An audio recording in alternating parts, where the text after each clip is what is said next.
Brought to you by Agilus Diagnostics. Health test की बात आती है तो मैं भरोसा करता हूँ India's largest diagnostics company Agilus diagnostics. खुद को टेस्ट करते रहो। हम योगी सरकार से क्या मांग करें? यही मांग करते हैं कि हम लोगों को भी जान दे के मार दिया जाए। जैसे हमारे बच्चे का इनकाउंटर हुआ, हमें भी इनकाउंटर करके मार दे। इस दुनिया में रहने का कोई मतलब नहीं है। तो एनकाउंटर में मारे गए अनुज प्रताप सिंह के पिता फूट फूट कर रो रहे हैं, योगी सरकार को कोस रहे हैं और कह रहे हैं कि अब क्या करे वो और उनका परिवार जब बेटा ही नहीं रहा। सुल्तानपुर डकैती केस का आरोपी अनुज प्रताप सिंह उन्नाव में एनकाउंटर में मारा गया तो मानो अनुज प्रताप सिंह के परिवार के पैरों तले जमीन और सिर से आसमान ही खिंच गया। पिता कह रहे हैं कि जब बेटा ही नहीं, जीने का सहारा ही नहीं, तो वो जीकर ही क्या करेंगे। रोते रोते वो सीएम योगी से कहे जाते हैं बड़ी बात, साथ ही कर जाते हैं बड़ा दावा भी।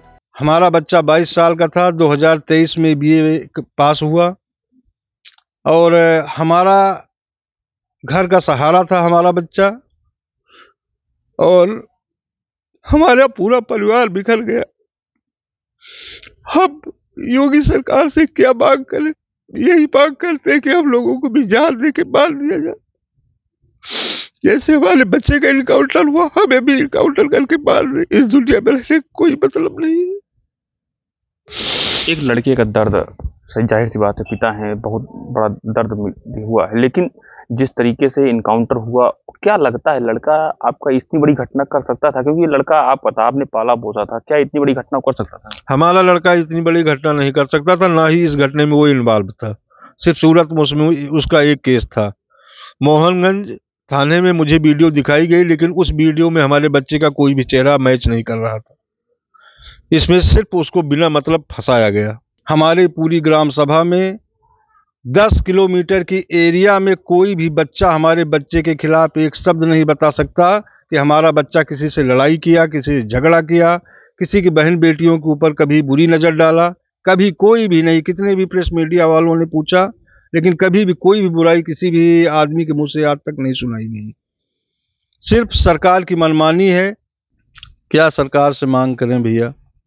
सरकार से तो मांग यही करना चाहते हैं कि कम से कम एक बार सरकार को उसका फीडबैक देख करके एक मौका हमारे बच्चे को देना चाहिए था कि जो 30-40 मुकदमे वाले हैं वो आराम से घूम रहे हैं, अपना समय बिता रहे हैं। सिर्फ जिसके खिलाफ एक मुकदमा है, गवर्नमेंट ने आगे पीछे उसके परिवार के विषय में नहीं सोचा, उसका फीडबैक नहीं देखा कि इसका फीडबैक क्या है, इसका अपराध क्या है, किन थानों में इसके खिलाफ कितने मुकदमे हैं। इन चीज़ों को किसी की जानकारी न करते हुए सीधा इनकाउंटर करने का आदेश दे दिया। तो गवर्नमेंट से क्या मांग करें?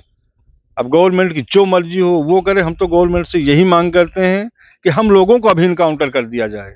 बस यही मांग हम योगी सरकार से करते हैं कि हम लोगों को भी इनकाउंटर कर दिया जाए।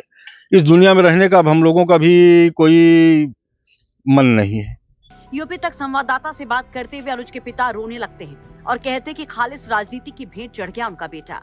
अखिलेश यादव और सीएम योगी पर खींच पड़ते हैं अनुज के पिता और दावा ये कर जाते हैं कि उनके बेटे पर सूरत के मामले के सिवाय कोई केस तक नहीं था। दरअसल सुल्तानपुर डकैती कांड में 1 लाख का इनामी अनुज प्रताप सिंह 23 सितंबर को एनकाउंटर में ढेर हो गया। 23 सितंबर की सुबह एसटीएफ और उन्नाव पुलिस की ज्वाइंट टीम ने उन्नाव के अचलगंज के कुल्हा गाड़ा के पास अनुज प्रताप सिंह को एनकाउंटर में मार गिराया।